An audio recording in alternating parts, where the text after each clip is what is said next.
राज्य सरकार ने नाबार्ड से ऋण लेकर के हमने पुल और पुलिया बनाया है, तो राष्ट्रीय सुरक्षा का नाटक क्या करता है। जो आदरणीय नरेंद्र मोदी जी की सभा हुई थी गांधी मैदान में, उनके समर्थक कार्यकर्ता थे, वो बिहार के नागरिक थे। उनको जाकर के नरेंद्र मोदी जी ने कहा था उनके परिजनों को कि नौकरी देंगे। जरा नौकरी 6 आदमी की दुखद मौत हुई थी, वो 6 का नियुक्ति पत्र कौन रखे हुए? अमित शाह जी के पास है कि मैं नरेंद्र मोदी जी के पास?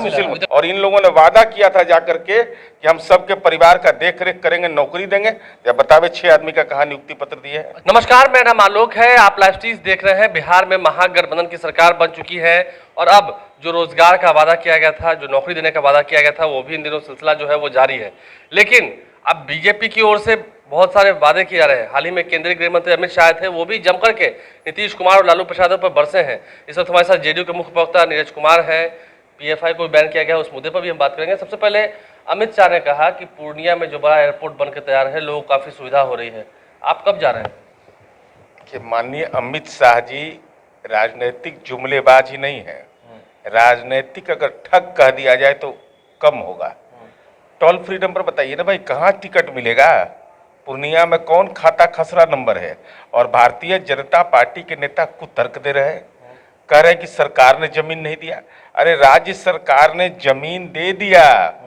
एयरपोर्ट अथॉरिटी ऑफ इंडिया जो भारत सरकार का है, उसने जमीन का अधिग्रहण नहीं किया है। आप लोगों ने दे दिया है? राज्य सरकार ने अपनी जिम्मेदारी पूरी कर दिया। कई मंत्री कह रहे थे, कई सांसद कह रहे थे। तो मैं तो पूछ रहा हूं उन्हीं से कि क्या यह सच है कि पूर्णिया एयरपोर्ट के लिए जो जिला प्रशासन को जिम्मेदारी दी गई थी, जमीन चिन्हित करके अद्यतन सूचना एयरपोर्ट अथॉरिटी ऑफ इंडिया को मिल गया? तो अब तो एयरपोर्ट अथॉरिटी ऑफ इंडिया का है, लेकिन उसके बावजूद भाई आपने कह दिया एयरपोर्ट चालू हो गया।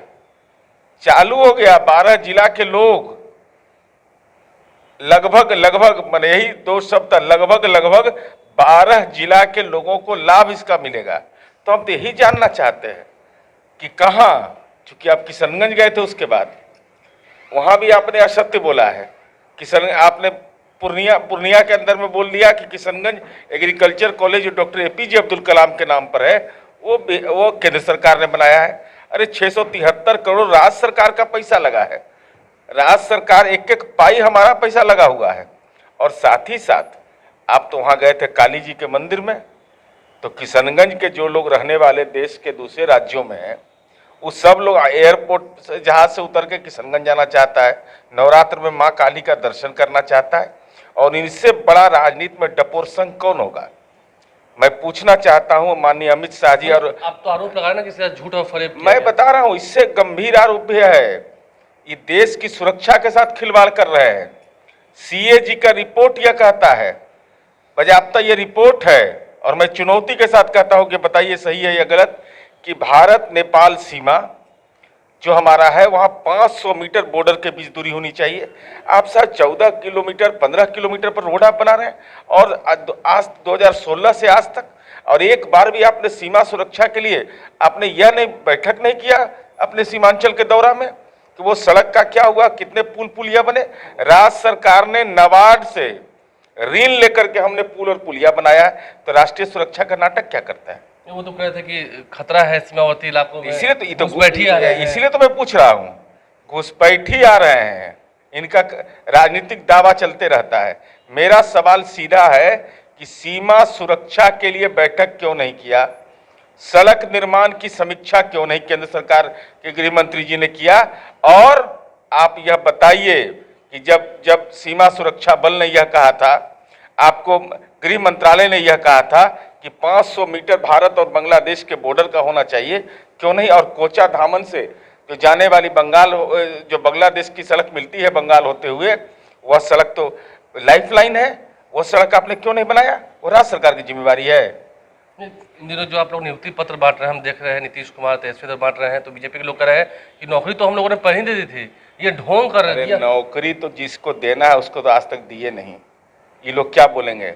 जो आदरणीय नरेंद्र मोदी जी की सभा हुई थी गांधी मैदान में, दुखद मृत्यु हुई थी, उनके समर्थक कार्यकर्ता थे, वो बिहार के नागरिक थे। उनको जाकर के नरेंद्र मोदी जी ने कहा था उनके परिजनों को कि नौकरी देंगे। जरा नौकरी 6 आदमी की दुखद मौत हुई थी, वो 6 का नियुक्ति पत्र कौन रखे हुए? अमित शाह जी के पास है कि मैं नरेंद्र मोदी जी के पास? अभी तक नहीं मिला है। मेरी जानकारी में तो किसी को नहीं मिला है, कोई पूछने तक नहीं गया उन लोगों को।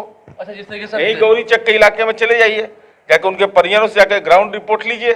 क्या नरेंद्र मोदी के मुंह से कहा हुआ है कथन कि हम आपको रोजगार देंगे, जो गांधी मैदान की आतंकी घटना हुई जिसमें बिहार पुलिस ने गिरफ्तार किया था तत्काल, और रांची में भाजपा शासित प्रदेश में स्लीपर सेल हमने तोड़ा था 48 घंटे के अंदर में, छत्तीसगढ़ के रायपुर जहां भाजपा का शासन उस समय था वहां से आतंकी पकड़ाया था, और इन लोगों ने वादा किया था जाकर के कि हम सबके परिवार का देख रेख करेंगे, नौकरी देंगे।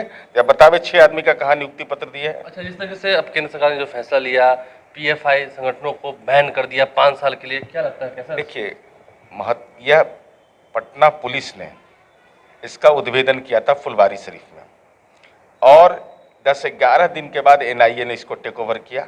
हमारी पुलिस ने उद्भेदन किया, जांच गिरफ्तारियां की, और स्वाभाविक रूप से जो भी देश के अंदर में जो देश की सुरक्षा के साथ खिलवाड़ करते हैं, जो राष्ट्रीय सुरक्षा के प्रति अपराध करते हैं, और ये तो बहुत लंबा समय ले लिया इन लोगों ने।